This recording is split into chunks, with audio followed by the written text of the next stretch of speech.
Works, the Department of Neighborhood Services, the Police Department, the Health Department. They've all done really, really great work. I also want to thank Milwaukee Public Schools, in particular School Superintendent Brenda Caselius.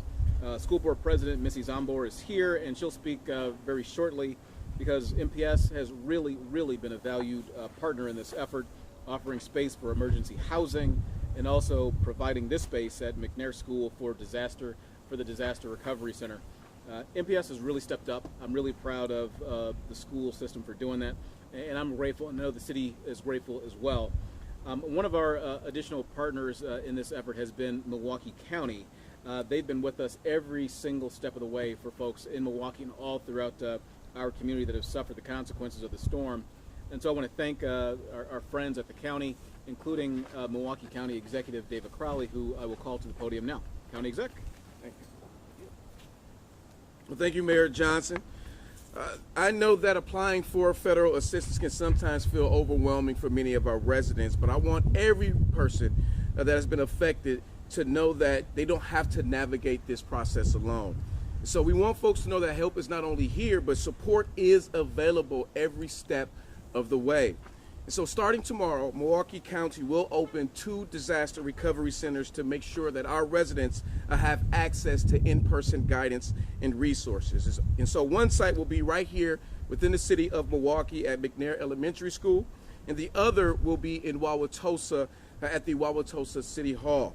Now, both centers will be open and available to all Milwaukee County residents who need assistance applying for FEMA funding.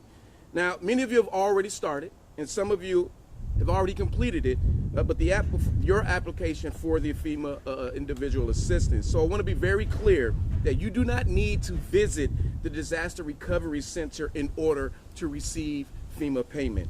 But for anyone who still have questions, need a little bit of extra help uploading documents and navigating the online application, or you simply want to talk to a FEMA representative face-to-face, the disaster recovery centers are here for you. And so all these centers, at these centers, you'll be able to find additional information as it relates to recovery resources, including information about mold remediation, flood cleanup, and other health and safety concerns that can follow and arise after a disaster. But before I go any further, I want to take this moment as well to express my deepest gratitude to Milwaukee Public Schools for their continued collaboration throughout the flood response as well as our recovery efforts. They've helped to provide space for emergency shelter locations right after the storms, to opening their doors to host one of our Milwaukee County disaster recovery centers.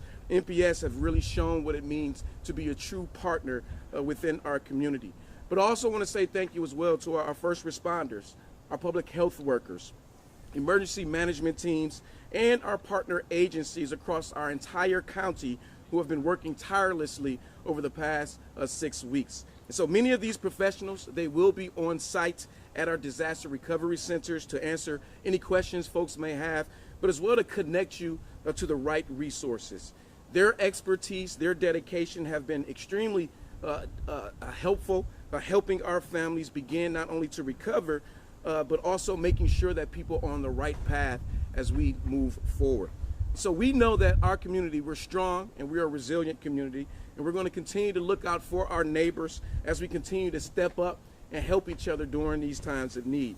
And so if you have a friend, you know a friend, or you know a neighbor or a loved one that could use some help applying for federal assistance, please encourage them to visit one of our disaster recovery centers. But also, if transportation is a barrier to visiting one of these centers, you can also call the FEMA hotline at 800-621-3362. I'm going to repeat that line again, 800-621-3362. Call the FEMA hotline to get your questions answered. No one should have to feel that they have to go through this process alone, and that's why we have these recovery centers. So it's important that all of us spread the word, tell folks what is happening so everyone can know where they need to turn for their level of help that they may need. And then one final reminder is that the deadline to apply for FEMA individual assistance is November 12th. So don't wait until the last minute. Apply today so you and your family can get the support that you need in order to move forward. Together, we will not only recover, but we'll be able to rebuild that much stronger than we were before. So I want to say thank you to you all for being here and bring up one of our incredible partners right here within Milwaukee County, and that is our president of our Milwaukee Public Schools School Board, Missy Zomber.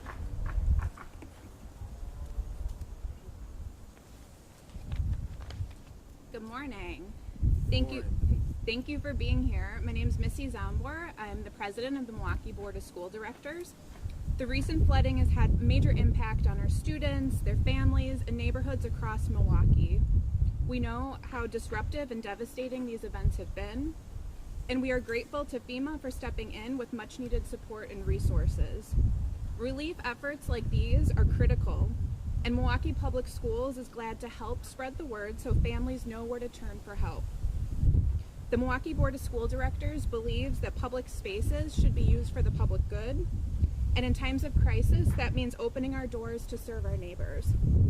From Marshall High School to 65th Street School, and now the McMayer Building, our sites continue to serve as places of community support in difficult times. At the heart of our mission is caring for students and families, and that responsibility doesn't stop when the school day ends. By working together with FEMA and the City of Milwaukee and our partners at the county, we are showing that our community is resilient and that in moments of crisis, our public institutions are here to support the public good. I want to thank FEMA, our city and county partners, and everyone who has worked together to respond to this crisis. I especially want to thank our facilities and maintenance staff, who always work with great speed and flexibility without any hesitation. Their behind-the-scenes efforts ensure MPS buildings are ready to serve the public whenever they're needed. Together, we're proving that our public agencies are powerful partners in times of crisis, helping our community weather even the toughest storms. And with that, I'd like to introduce Fire Chief Aaron Lipsky. Hi, good morning. You may wonder, what do I have to do with any of this, or what does the fire department have to do with any of this? I guess I'm going to be here by way of a little bit of cheerleader for the ongoing efforts here. I was on the ground in 2010 when the other 100-year floods happened, and there was no such organization, there was no such collaboration between multiple government agencies and multiple layers of government. It can feel sometimes, and the end user of this, of course, is the person whose home has been flooded out and basement has been collapsed. It can feel sometimes, from a historic view, that different layers of government act as a screen or a filter to progress in both directions, when in fact what it should be doing is amplifying in both directions what the needs are and what the resource flow is. And we've had a lot of practice around here in the past 4 or 5 years with a whole bunch of different things going on, but to watch our common council come together with our mayor and amplify the need and put the real resources behind getting those applications put together, and to be able to rely upon our city emergency management and our county emergency management to act as an amplification, as a force multiplier in order to get all of this done, to watch our state come together. The bipartisan requests for the emergency declaration, and to watch President Trump honor FEMA's recommendation for that was very, very revitalizing to me, that at times the system does work. At times your system does work for you.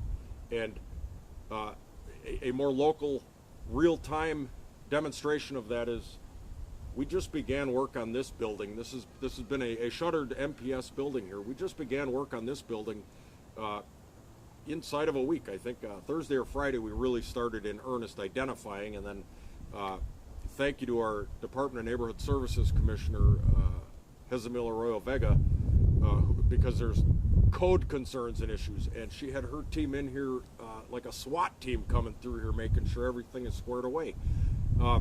There are so many different levels and layers to this.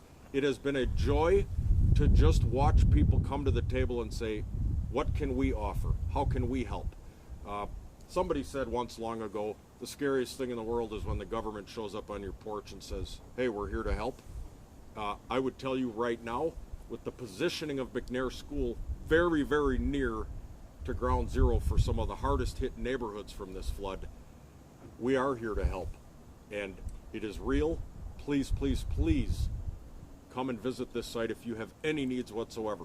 I just couldn't be more proud to be a part of this collective team. City, county, state, federal. This is a very good thing that we're announcing here today. And if you know anybody who has the slightest needs related to this flood, please bring them forward. And with that, I'd be happy to have anybody else talk. Or the mayor. Coming in, this is Mayor Johnson, everybody. Thank you, Chief. I believe that quote was, "I'm from the government and I'm here to help." But we are from the government, and we are here to help folks in our community that have suffered from these storms. And as the Chief touched on, as President Zambor touched on, as the county executive touched on, this is a process in which all of our governments and our departments have worked on collaboratively together. We always talk about the power of partnerships in order to deliver for the people in our community. This is that in action. So I want to thank all of them. I also want to thank, again, FEMA that's on the ground with us and have been great partners. The Small Business Administration is here as well, because it was not just individuals and their homes and their personal property that was impacted, also businesses as well. So thank you for being here, SBA. Ryan Zollicoffer from the City of Milwaukee's Department of Emergency Management is present as well. So with that, I think we'll be open to taking any questions if folks have. How many people will be staffed at each of the locations, and will they all be from FEMA? How many people will be staffed at the locations, and will they all be from FEMA? I don't know the answer to that question. Does anybody know the answer to that question about whether or not all the folks staffed here will be from FEMA? That's a great question. That's a great question. FEMA will be here to answer questions off podium. Yes. Yes. So FEMA is here. They'll be able to answer those questions off camera. Mayor Johnson, we got a press release about 20 minutes ago that the Common Council unanimously approved $750,000 for flood relief and home repair assistance. Would love to hear your comments on that and why that is so necessary. I think it's great. We've been having conversations around that for the past number of weeks. We've been trying to find ways in which the City of Milwaukee might be able to help citizens in the city who've been negatively impacted by these floods. So I want to give a lot of credit to the Department of Neighborhood Services and Commissioner Jezamil Arroyo Vega there, and other city departments as well, for working to shepherd through a plan to help to make sure that we're supporting people in need in the City of Milwaukee. So I'm very grateful to the Milwaukee County Council for passing that, and look forward to being able to implement it so that people in Milwaukee can get the assistance that they need. Thank you, everybody. Thank you.